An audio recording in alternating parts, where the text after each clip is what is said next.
लता जी जब स्ट्रगल कर रही थी, कई म्यूजिक डायरेक्टर्स ने लता जी को सपोर्ट किया, उनको आगे लाने की कोशिश की। बहुत जद्दोजहद की लता जी ने सिंगर बनने के लिए। प्लेबैक सिंगिंग में बाद में उन्होंने नाम कमाया। लेकिन लता जी को जो बड़ा मौका दिया था दोस्तों, वो दिया था शंकर जैक्सन ने।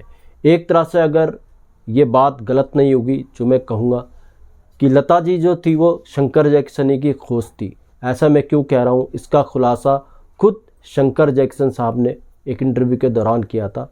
शायद वो इंटरव्यू में लगाने की कोशिश करूंगा। बने रहिएगा वीडियो के एंड तक मेरे साथ। दोस्तों चैनल पर नहीं तो चैनल को सब्सक्राइब कर लीजिएगा, बेल आइकन भी प्रेस कर लीजिएगा ताकि नोटिफिकेशन आप तक पहुंचती रहे। नमस्कार, मैं महेश कोहली बॉलीवुड संगीत के सफर से। दोस्तों लता जी का जन्म हुआ था इंदौर में और लता जी बुरे हालातों से गुजरी हैं, गरीबी उन्होंने देखी है। लता जी के पिताजी का देहांत बहुत जल्द हो गया था। उनके परिवार का जो जिम्मा था लता जी का उनके कंधों पर आ गया था। बहुत कम उम्र से लता जी ने फिल्मों में काम करना शुरू कर दिया था, गाने शुरू कर दिए थे। पहले मराठी में उन्होंने गाया, एक्टिंग भी लता जी ने अपनी कम उम्र में की और नूरजहां तक के साथ उन्होंने एक्ट किया। तो लता जी सब कुछ कर रही थी, पैसा उनको कमाना था। 1945 में लता जी मुंबई आई और मुंबई में लता जी का जो पहला गाना था, पहला ब्रेक जो था वो था आपकी सेवा फिल्म में। उसमें लता जी ने गाया। लता जी ने खुद को अपना जो मेंटर माना है वो माना है म्यूजिक डायरेक्टर गुलाम हैदर को। गुलाम हैदर ने लता जी को संवारा, उनकी आवाज़ को समझा, ऐसा लता जी ने कई बार कहा है। मगर लता जी के लिए तब भी राह आसान नहीं थी। गुलाम हैदर उनको सपोर्ट कर रहे थे, मौके भी दे रहे थे, मगर लता जी के लिए राह फिर भी आसान नहीं थी। कारण ये भी था दोस्तों, उस ज़माने में जो फीमेल वॉइस थी वो थोड़ी मोटी वॉइस की डिमांड थी, क्योंकि शमशाद बेगम जी, जोहराबाई अंबाले वाली, नूरजहां, इनकी जो वॉइस थी उनमें थोड़ा बेस था और ऐसी आवाज़ों को पसंद किया जा रहा था। लता जी की आवाज़ पतली थी, इसलिए हर जगह लता जी को रिजेक्शन मिल रहा था, रिजेक्ट लता जी हो रही थी। लता जी को कभी काम मिलता था, कभी काम नहीं मिलता था। लता जी को एक बड़े मौके की तलाश थी। नौशाद साहब ने भी लता जी की हेल्प की। उनकी जो उर्दू थी, नौशाद साहब ने काफ़ी संवारने की कोशिश की। लता जी को गज़लें भी दी। अंदाज़ फिल्म में एक अच्छी खासी गज़ल नौशाद साहब ने लता जी को दी थी जो 1949 में आई थी। 1949 ही में दोस्तों लता जी ने महल फिल्म में गाना गाया था। खेमचंद प्रकाश जिसके म्यूजिक डायरेक्टर थे। आएगा आएगा आएगा आने वाला, ये भी आगे चल कर के हिट हुआ। तो 40 के दशक के आखिर की ये बात है। शंकर जैक्सन को बरसात मिल चुकी थी। तो शंकर जैक्सन बरसात के गीतों पर काम कर रहे थे। एक बार हुआ क्या दोस्तों, शंकर जैक्सन के शंकर साहब वो जो उस्ताद माना करते थे, हुस्नलाल भगत राम म्यूजिक डायरेक्टर को माना करते थे। तो शंकर साहब हुस्नलाल भगत राम के पास पहुँचे तो वहाँ देखा एक लड़की बैठी हुई है, हुस्नलाल भगत राम को गाना सुना रही है और बाद में गीत सुन करके हुस्नलाल भगत राम ने उस लड़की को रिजेक्ट कर दिया। अब शंकर साहब वहीं थे। शंकर साहब को इस लड़की की आवाज़ बड़ी पसंद आई। रिजेक्शन मिल चुका था हुस्नलाल भगत राम से इस लड़की को, ये लड़की थी लता जी। तो शंकर साहब ने सीधा उस लड़की यानी लता जी को कहा कि देखो हमें एक फिल्म मिली है, क्या एक गीत उस फिल्म के लिए आप हमारे लिए गाओगी? लड़की तैयार होगी। तो शंकर साहब ने उस लड़की को बुलाया, तय जगह पर लड़की पहुंची। शंकर साहब ने उसे जो पहला गाना दिया वो गाना था जिया बेकरार है छाई बहार है। ये पहला गाना शंकर जी ने लता जी को दिया बरसात के लिए। लता जी ने जब ये गीत की रिहर्सल की, शंकर साहब को लता जी की आवाज़ इतनी पसंद आई, शंकर साहब ने फिर लता जी को बरसात के सारे गाने गवा दिए। ज़्यादातर बरसात में फीमेल के गाने थे। बरसात जब लोगों के बीच में आई तो बरसात के गानों ने वो कमाल धमाल मचाया। लता जी ने फिर पीछे मुड़कर नहीं देखा और इसके पीछे हाथ था शंकर जैक्सन का। ये मैं खुद नहीं कह रहा हूँ दोस्तों, शंकर जैक्सन के शंकर साहब ने 80s में दूरदर्शन में प्रोग्राम आता था तबस्सुम जी का, फूल खिले गुलशन गुलशन, उसमें इस बात को कहा था कि कैसे उन्होंने लता जी को मौका दिया।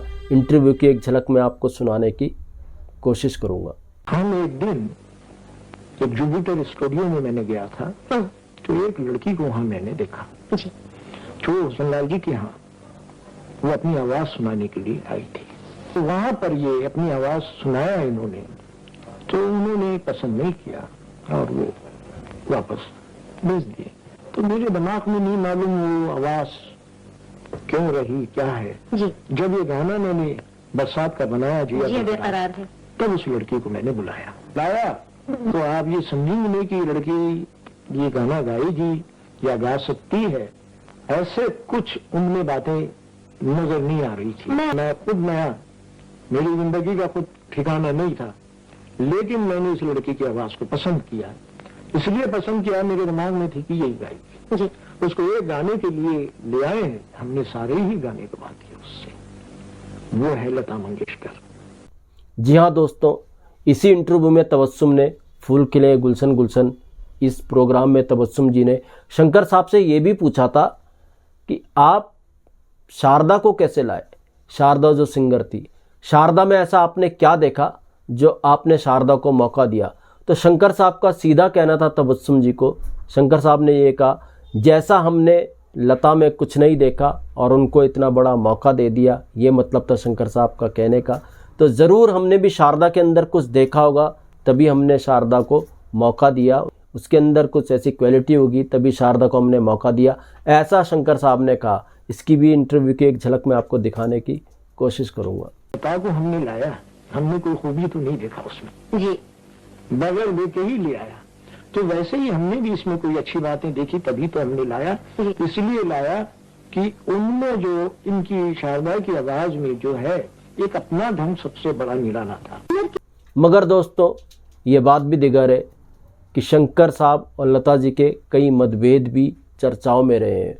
कहते हैं जब शंकर जैक्सन अलग अलग काम कर रहे थे तो लता जी जैक्सन के साथ गा रही थी, शंकर साहब के साथ लता जी नहीं गा रही थी। और जब जैक्सन साहब की डेथ हुई 71 में, तो कहते हैं लता जी शंकर साहब के साथ गाना ही नहीं चाहती थी। शंकर साहब को फिल्में मिली मगर लता जी शंकर के लिए गाना ही नहीं चाहती थी। इतने मतभेद हो चुके थे लता जी के शंकर साहब से। फिर रफ़ी साहब ने समझाया लता जी को कि आपको शंकर के लिए गाना चाहिए, शंकर के साथ आप काम करो। तब लता जी ने जैक्सन की डेथ के बाद जो पहली बार शंकर साहब के साथ गाया वो गाया सन्यासी में, और सन्यासी के गीतों ने तो धूम मचा कर रख दी थी। ये फिल्म अकेले शंकर जैक्सन के शंकर साहब ने कंपोज की थी। हालांकि नाम फिल्म में म्यूजिक डायरेक्टर का जो आया वो पूरी जोड़ी का आया, शंकर जैक्सन। आगे भी शंकर साहब इसी तरीके से फिल्मों में काम करते आए, अकेले काम कर रहे थे, मगर जब म्यूजिक डायरेक्शन में क्रेडिट दिया जाता था तो दोनों के नाम को दिया जाता था शंकर जैक्सन। सन्यासी के बाद फिर शंकर साहब ने लता जी से कई अच्छे गीत गवाए, इसमें भी कोई दो राय नहीं है। बाद में शंकर साहब से लता जी का मतभेद ख़त्म हो गया था, लता जी ने शंकर साहब के लिए गाना शुरू किया था। मगर ये सही बात है दोस्तों, शंकर जैक्सन अगर लता जी को बरसात में मौका नहीं देते, शायद लता जी को वो मुकाम नहीं मिलता जिसकी वो हकदार थी। इसके पीछे हाथ है शंकर जैक्सन का। शंकर जैक्सन ही ने लता जी को बड़ा मौका दिया। कोई माने या न माने, शंकर साहब ने खुद इस बात का खुलासा किया। हालांकि बहुत लोग इस बात से डिसएग्री भी होंगे, मगर सच तो सच है दोस्तों। लता जी इधर उधर ही उलझी रह जाती अगर बरसात में शंकर साहब लता जी को मौका नहीं देते। तो दोस्तों ऐसे किस्से मैं आपके लिए लेकर के आता रहूँगा। महेश कोहली को दीजिएगा इजाज़त। Good bye, good luck and take care.